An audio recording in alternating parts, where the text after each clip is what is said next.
Hey you guys, it's Britt. Today we're here to talk about Chris and Jessica Ballinger. Specifically, I'm going to focus on their section of the Colleen Ballinger Reddit page. So if you're interested, please keep watching.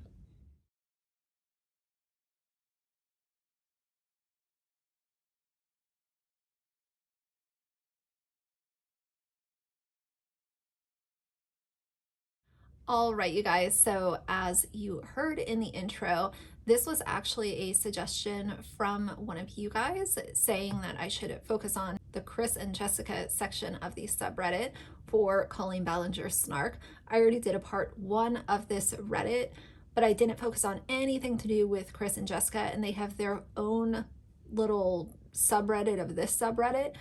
And there's quite a few things here. So we're just gonna go from the top on down and see what we can get into. I'll share my opinions as I do throughout, and we'll see how many times they are hypocrites. And by the way, before anyone wants to leave me a really nasty comment, because Chris and Jessica are just the angels of family vloggers on YouTube, I'm not going to be addressing those comments any longer, because I have learned a lot over the past few weeks about the Ballinger stands, and I have learned that they are some of the saltiest stands that I've ever come across on YouTube, as far as all the YouTubers and influencers that I've covered on my channel, and I've covered a lot of different people.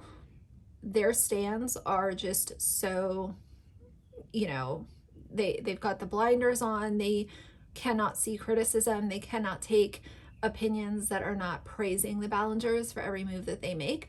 And at the end of the day, this is still a family vlogging couple that is utilizing their kids for views on YouTube. So the main topic, the main issue that a lot of people have is people having their kids on their channel, throwing away privacy, all the things that we talk about on a consistent basis. They are not immune to criticism. I am not here to name call. I am not here to drag and say that they're just the worst people on the planet, but I am here to provide some commentary, and most people understand that, but I wanted to put that disclaimer in because, oh boy, the Ballinger stands are in a league of their own. So let's start from the top. So this tweet from Jessica in August of 2018 says, "Us, hello, we have made it our life's work to showcase healthy family interaction and loving, supportive parenting. 2018, I have never heard of your channel or watched any of your videos, but why do you exploit your children?" People have a valid question there. I don't see what there is to be so upset about. People can look at someone's channel in very early on. They don't have to watch all of your videos to see that your children are heavily featured in your content. And if your children are heavily featured in your content, then that's a problem. And people have every right to raise concerns about that. You're uploading onto a public platform that's paying you a lot of money. So people have every right to raise concerns about that. What about the children's privacy? What's going to happen when they get a little bit older and they realize that they didn't want their medical issues blasted onto YouTube? What about really silly phases that kids go through?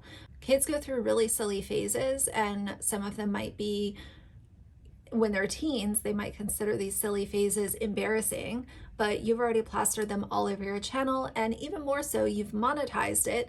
And if the money is not there, then we have two problems on our hands. Okay, so let's go back to this. This was a tweet and subsequent comments and other opinions regarding disabling comments on family vlogger channels. And this was back in 2019 when all of this kind of really hit the fan with family vlogging channels. And the Ballingers were very vocal about their frustration about losing comments, because when you lose comments, that drops your video's engagement, which drops your AdSense revenue.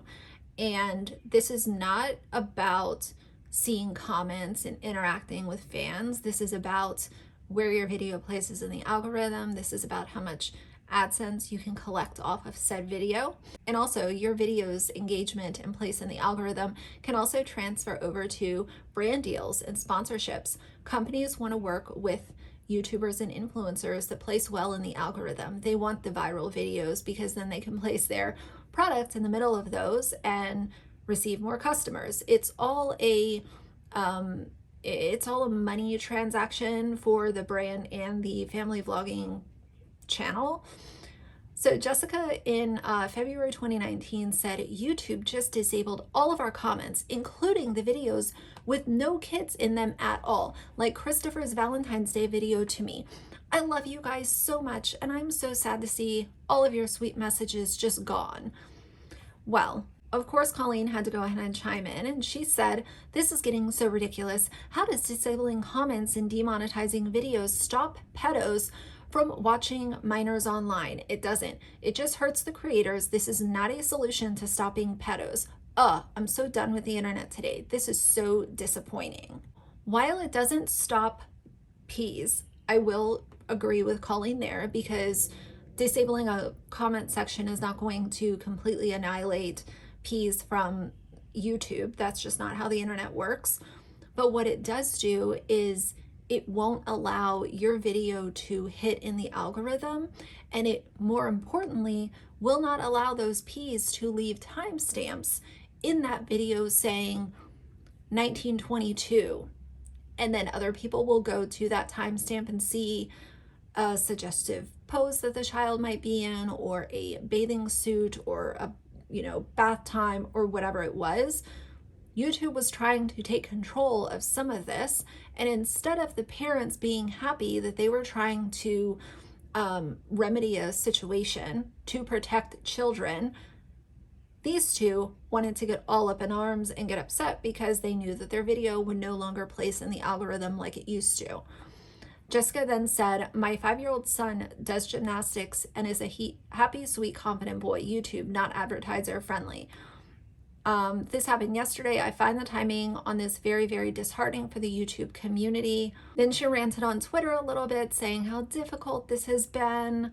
Someone said, there must have been some disgusting stuff in your comments. We need a way to get the P's off of YouTube. And Jessica responded and said, there isn't. I moderate them intensely. I challenged people 24 hours ago to find issues with them. I haven't seen even one person find a problem in that time. But the problem, the family vloggers don't understand the type of content that these, P's will take and utilize for really dark, heinous stuff. They can take something like a day at the pool and they will timestamp, when the kids are in their swimming suits, and utilize that negatively. It should have never been them up in arms because of AdSense and their popularity online. They should have realized that YouTube was trying to do something to protect their kids. If a company is doing more to protect your kids than you're doing, that's a huge red flag.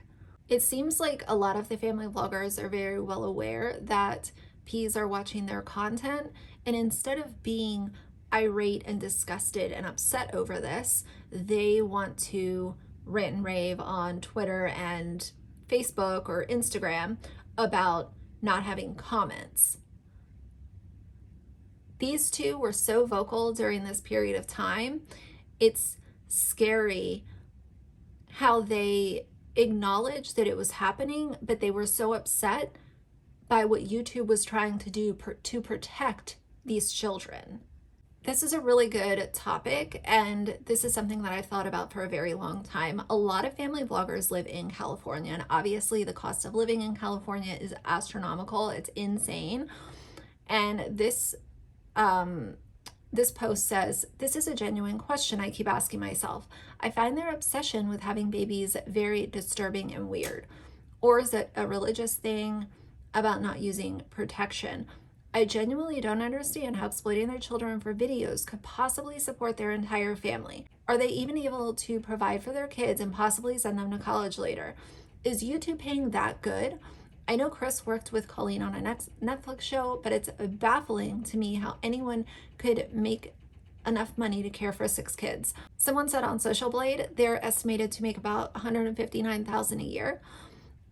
What I have found with Social Blade, just comparing it to my own stats, is that Social Blade is usually on the low end. So if it says that a creator is making $10,000 a year, that's usually on the low end, and they're usually making more than what Social Blade says. Again, that's only based on my own stats. I can't speak for everyone, but consistently I have looked at Social Blade versus what I actually make. And that's the conclusion that I've been able to come up with for myself. So again, not saying that it's across the board, but I think this also speaks a lot to how important sponsors are for family vlogging channels. Because when you're talking about having 6 kids and both of the parents are at home, not only is their video content really, really important to them to keep that train going, but even more so, it's important to keep brand deals and sponsors in the rotation because both of these parents want to stay home. Let's be honest. Would either of them want to go take a 9-to-5 job at this point? It is so much easier to stay home, say F your kid's privacy, let's throw that out the window. Let's just keep this going because it allows both of us to stay home, even if we're showing our kids to peas and weirdos online. This looks like an Instagram comment from 2019 that Jessica put out. It's really long, but I think that it exhibits her being really open to, in my opinion, I think she's open to things when it comes to her own family, but outside of that, I don't see the Ballingers as being really open-minded and supportive. Again, that's only my opinion. Don't come for me. But I think that this applies because it has to do with her child, not as a general statement. If they didn't have kids or if their son was not wanting to wear girls' clothing, I don't think that this comment would have ever come to light. And that's my personal opinion. So let's read it. This is my son. So I assume that it was a photo of Parker. He loves lots of things. He loves dressing up and dancing and science and gymnastics and his family. And it's JoJo Siwa and Mickey Mouse and makeup and Peter Pan and drawing and math. And he currently plans to marry his best friend and loves to play family with her and laments that his body can't carry babies. But he dresses up like he's pregnant anyway. Keep in mind, this is so embarrassing. What is Parker going to think of this when he's 16, 18, 25? And this was put out by his mother onto a very public platform, potentially seen by millions of people. I frequently see questions online asking if he's gay or trans or why does he dress like a girl? My answer is that he is 5 and he loves a lot of things. If you see a boy in a dress or playing in a traditionally female role, ask yourself, if the roles were reversed, would I question it? When you see a little girl playing fireman, policeman, soldier, any previously male-only role, or wearing pants or dressing like a favorite superhero or male celebrity, do you question it? Do you ask if she is gay or trans or imply that she is wrong for having the interests that she has? No, we rightfully celebrate their desire to be and do anything. We call girls strong and celebrate it. Why don't we do that for boys? We limit boys and only allow them to love what we think boys should love. I don't know what the future holds for our child. I will love him however he identifies, but right now he has heroes who are girls. I celebrate that. And I think that means a lot for women. We should be heroes to our little boys. By not allowing them to dress like the women they admire, you are telling them that being a boy is better. That it doesn't matter if that girl is brilliant, fierce, and his hero. It will make him less to idolize her. It doesn't make him less to admire women. It makes him more willing to express what he is passionate about, more respectful of the women in his life, and more open to believing women can be heroes. While I agree with a lot of this comment, I always go back to, why does it have to be publicized? Why must it be put out onto your platforms? Everything is, it seems very attention seeking. And like I said, if it wasn't affecting her child, I do not believe that this post would have ever come to exist. Chris and Jessica very much strike me as the type of people that if it's affecting them and their family, they will be an advocate for it. But if it's anything else, they don't speak on it. And I know that there are a lot of families like that, But when you have the size platform that they have and you portray yourself as being this woke family that is, very accepting and very loving of everyone, as you should be, it's a little easy to see through it when you're only speaking on it because it's affecting you or your children. So this is something that a lot of family vloggers do. It says, are Chris and Jessica clueless or intentionally baiting peas for views? And two of their videos say 8-year-old with a baby that has 169,000 views. More importantly, what's in my mouth challenge with Jojo Siwa, 11 million views, and one of the children is posing with his mouth open. And I don't think that they're clueless. Allegedly, in my opinion, I don't think that they are clueless. I think that they've been on YouTube long enough, and I think because they went through the no comment, chapter on family vlogging channels, I believe that they're well aware of who's watching their videos. They've admitted it before, and they were still upset that they got comments taken away, not that there were weirdos watching their kids and using this content inappropriately.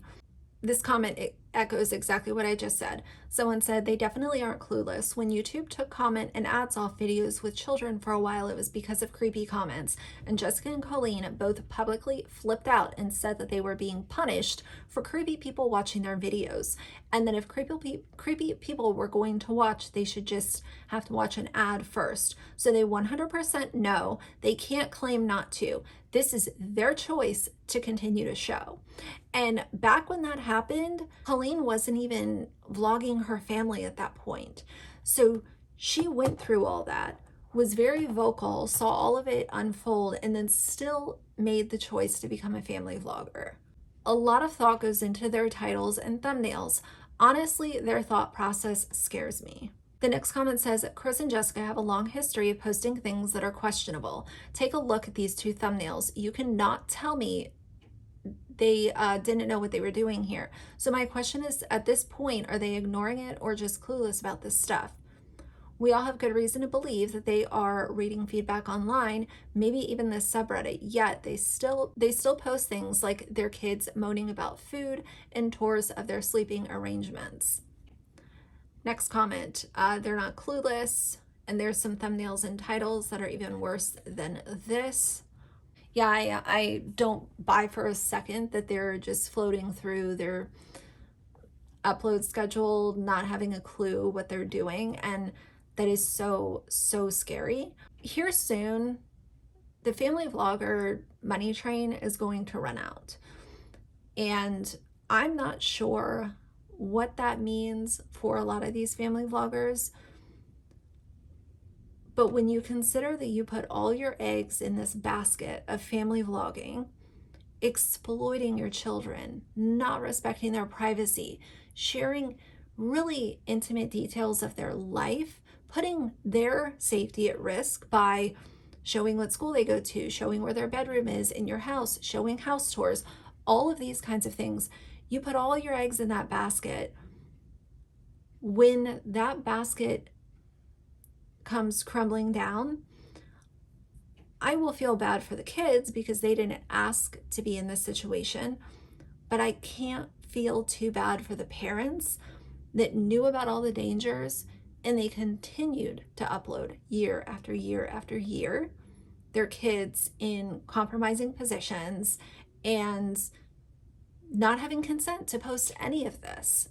So they posted a new house tour, and this comment says, as a crime analyst, I would like to ask you, do you know how dangerous it is to do a house tour of a home that you'll be at for 3 months?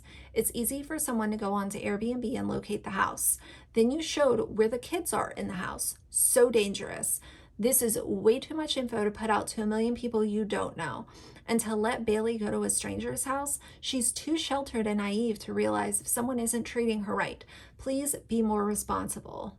Can you imagine having a conversation with your significant other on Twitter to in front of a million people. This is so awkward. This is an appreciation post for the wonderful Ballinger mom. The work she does for this family is never ending. And this latest hives outbreak completely knocked me out for a few days. Super wife to the rescue. And she responded back, "Oh, I love you. Just please stop scaring me with all this hive stuff. We just want you feeling happy, your happiest and healthiest, XO." So awkward. This echoes all of my concerns regarding safety, so let's read it. It starts out by saying, "I watched the newest Chris and Jessica video of their rental home, and the comment that I read a couple seconds ago was on the same video." It continues, "I find it a little strange that they would do a full tour of someone else's home that they're staying in. However, the part that really worried me was when Chris mentioned that Bailey was over at the neighbor's home helping out with their horses. Correct me if I'm wrong, but aren't these people complete strangers to their family? Did they really send their 14-year-old over there not knowing who the neighbors truly are? Bailey isn't like other children her age. She is very sheltered, lives on the internet, and has no real world or street knowledge. She is very groomable, and I worry for her safety. I know that Chris and Jessica are not negligent parents, so am I overreacting to this?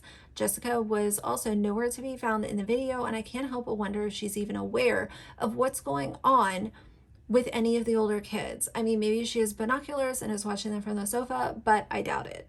And I don't think that her being 14 and being out of the house would be a big deal, but the concern is coming from the fact that she has been extremely sheltered. She really doesn't have any street smarts or anything about her, and could be easily tricked or fooled into a harmful situation.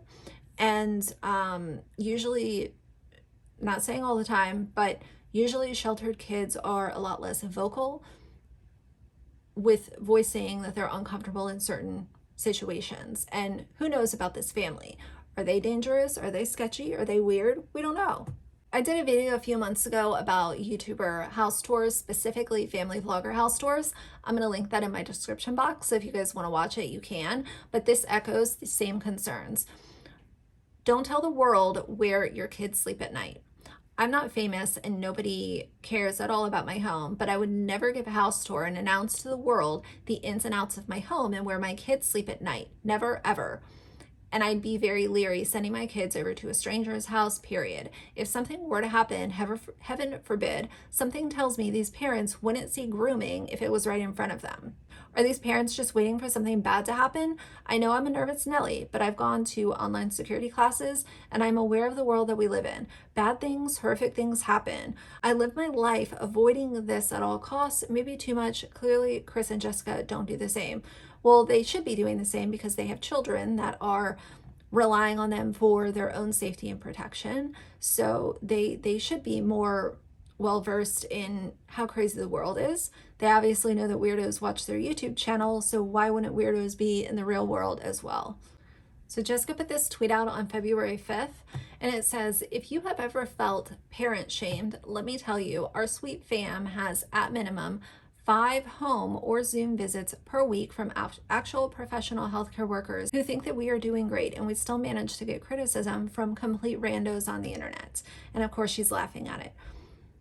Here's the thing. If you're going to vlog your family, you're going to get people that have opinions about everything that you show. They're going to have opinions about what food you're feeding your kids, where you live, what school they go to, are they homeschooled or public school or private school, what sports they're participating in, what they're wearing, what they look like in the vlogs. And it's your choice to show the world your children. So in exchange for the money that you're getting for, from YouTube and for brand deals and sponsorships, that's going to come with a fair amount of criticism. And I always think that it's funny how people cannot segregate hate from criticism. If people are raising legitimate concerns about something that they see in a vlog, that's different from someone just saying, "You're a piece of shit, fuck off." That's totally different. And just to finish my thoughts on that, having home visits or Zoom visits has nothing to do with your kids being exploited online.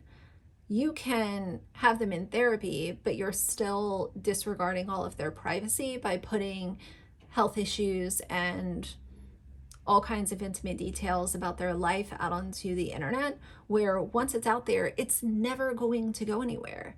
It's never going to be able to be taken back, because these people already know your kids. And the Ballingers specifically have built this insane army of stands that will fly off the handle at any given time.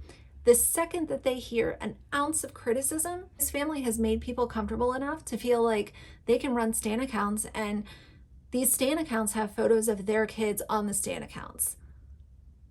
It is all just this very unhealthy parasocial relationship that's been built. And like I said, I know that those exist, but there are some family vloggers that really egg it on, in my opinion. And I think that the Ballinger, Chris and Jessica and Colleen are a great example of people who know that their stands exist and they like it. This is a really important post regarding Parker, and I want to read it. I will probably read just a couple more after this because I want this video to be digestible for you guys. So, but I can definitely again do like a part 2. I'm probably just going to make the reacting to Reddits a whole series that I do sporadically, because there are a lot of Reddit pages that just have really good talking points and really good discussions, and this is definitely one of my favorites. So but I also don't want to keep you guys here for a really long time. But let's get into this post about Parker. It starts out by saying, "This has been weighing heavy on my mind for a while, and I wasn't sure on how to even bring this up. I absolutely love Parker. He's such a loving kid, and I absolutely love how he isn't afraid to express himself how he wants. I also like how Jessica and Chris let him wear whatever he wants without putting a label on it and saying that's girl clothes, or here, wear this, it's for boys." And that's the point. I said this in my very first Ballinger family video. I have no problem with Parker wearing whatever it is that he wants, but Chris and Jessica taking these video clips and photos and putting them onto their channel is the problem. It's not the fact that Parker wants to wear what Parker wants to wear. That was never the issue. The issue is that by them publishing it and pushing this content out, they know who's watching their channel. And by putting content of your son in gymnastics clothing out onto your channel is giving the P's what they are there for. And that is not protecting your child, and that's a problem, my opinion. When he first started wearing dresses on their vlogs, I saw so many nasty comments from people like something you should never say to a child or about a child. Those comments continued on showing up when they started their family TikTok videos. As an outsider reading those comments, attacking a young child, it just made me so uncomfortable because I couldn't believe what was being said. Jessica made 2 posts about it on their YouTube community tab. Now my issue here, well, I have 2 issues. First, being those horrible comments and threats that are being made against Parker, who is literally a minor. And my second issue is, why aren't they filtering those comments, knowing damn well that Parker will be able to read those comments one day? I'm not saying that it's Jessica and Chris's responsibility to make everyone be okay with Parker expressing however he wishes, but they know the danger of the online world. They know there are people out there that don't agree with what he's wearing or whatever it may be, but for the sake of their child, I think that they should either go through and delete those comments or filter them in the future so that when Parker does read the comments, he doesn't see that when he was 5 years old, people were attacking him online. They should even make a private account just for him where he can show his awesome fashion style without the world attacking him. I'm just so mad that Chris and Jessica continue to not do anything about it or even think about how these comments will affect the kids in the future, because it's posted online, it's forever, and including comments that are sending him death threats every day. Well, the answer to this, in my opinion, would be stop sharing your son with the world. It's bad enough that these kids have had an internet digital footprint from the time that they were literally born. Like, birth vlogs are their starting out point, and that's super scary. The easy answer would be stop showing your kid to, people online, either people that like him or don't like him or are indifferent. Take him off your channel. Allow these kids to become teenagers before they can decide, if they want to be a part of your YouTube channel. That would be the answer that's in the best interest of all of their kids. But bare minimum, obviously, filtering comments would be a big first step, because we know that they don't give a shit about the privacy of their kids. So this post talks a little bit about their homeschooling routine with their kids, specifically Bailey. So let's start from the beginning. I've been waiting to find a group of people who understand/agree with my viewpoints on this specific family. Jessica and Christopher absolutely terrify me. The consistent exploitation of their children from birth is horrific. The second after their children are born, there's a camera shoved in their faces. Many family vloggers, same thing. That, however, is the least of my concern for these kids. What scares me most on their behalves is what these kids learn from school. Bottom line is that they don't. They have Zoom meetings through the internet about building Legos and singing. How is that going to help set them up for the real world?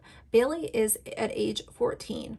Kids at her age are leaving middle school and transitioning into high school. You can see a huge absence of maturity in her. I don't blame her for that. Obviously, we're never here to blame the kids.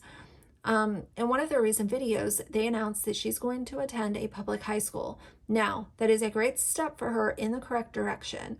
Her love for reading can take her to high levels where she can thrive and learn how kids her age traditionally would. I, however, fear for her. A former student in high school like myself has been exposed to things at an incredibly young age that I definitely should not have because of public school. She has been heavily monitored her entire life and exploited by her parents and other YouTube family members. Colleen.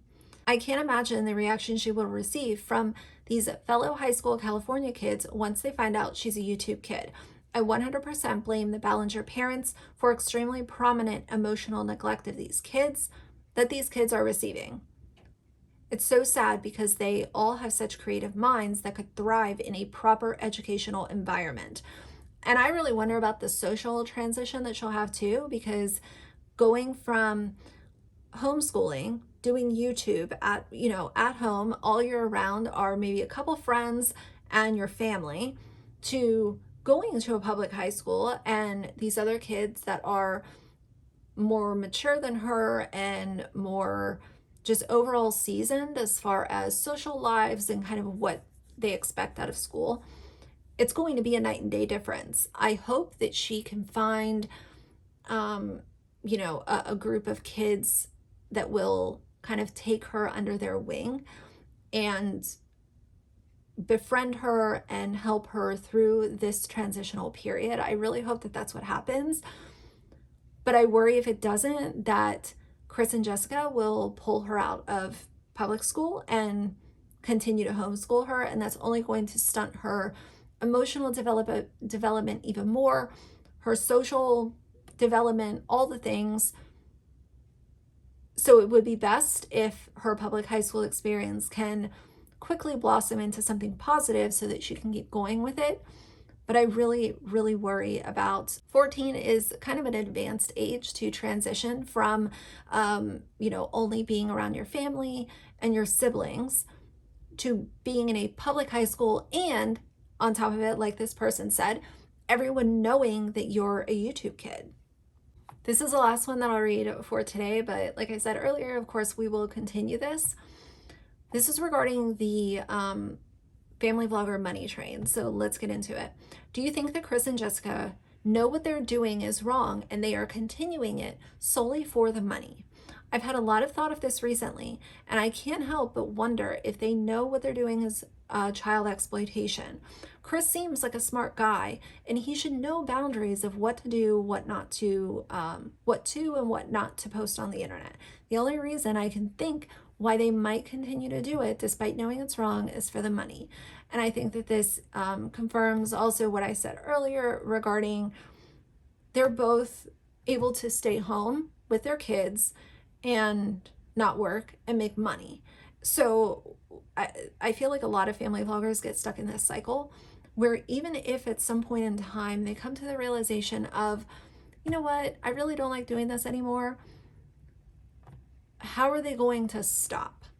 So let's just say if you have been vlogging your family for 6 years, You know, that's a median number because some family vloggers have been doing it a lot longer, some are newer. Let's just use 6 years as a median example. 6 years gap on your resume. Let's just say that you have a college degree that you can fall back on. That's still 6 years of not being in the workforce. So you're going to fall back on your college degree if you have one and hope that you can make enough money to sustain the lifestyle that you have built off of family vlogging. Chances are, like a lot of the family vloggers did, they upgraded their house once the money started rolling in. They've upgraded their vehicles. Their debt to income is looking sometimes not too good, depending on, the lifestyle that they're trying to portray. And so making that transition to try to make sure that you're still making enough money is really, really scary. And then you also have kids that you need to obviously worry about taking care of day to day, but also saving for college and their futures and everything along those lines. So it is almost like a trap. So once you start, it is really, really hard to stop. And I think anyone with, a head on their shoulders would tell you that. How do we stop and make sure that we can still pay for our mortgage and pay for these, car notes and everything that we upgraded to meet these family vlogger aesthetic guidelines that other families have set forth? Because it is kind of like keeping up with the Joneses. Oh, they have the white farmhouse. We need the white farmhouse. Oh, all the other family vloggers are driving new, Range Rover SUVs. Well, we're going to get a Range Rover SUV. And I'm not saying all of them follow that blueprint, but many times it's the upgrades that leave you with a lot of bills. And if you want to get off the family vlogger train voluntarily, you have to also make sure that you're able to still pay for all of these things that you upgraded so that you would have more interesting vlog footage and be able to portray a lifestyle, So either way, I think this video is probably going to be close to an hour long. I'm not sure, but hopefully it wasn't too terrible. I will definitely have another one of these coming up because, like I said, I think that it opens up a lot of really good conversations. Many I've talked about, some I haven't, but either way, that's what I'm here for. So for now, if you like the video, please leave a like and a comment. And if you'd like to see more from me in the future, please subscribe. I'll see you guys soon. Bye.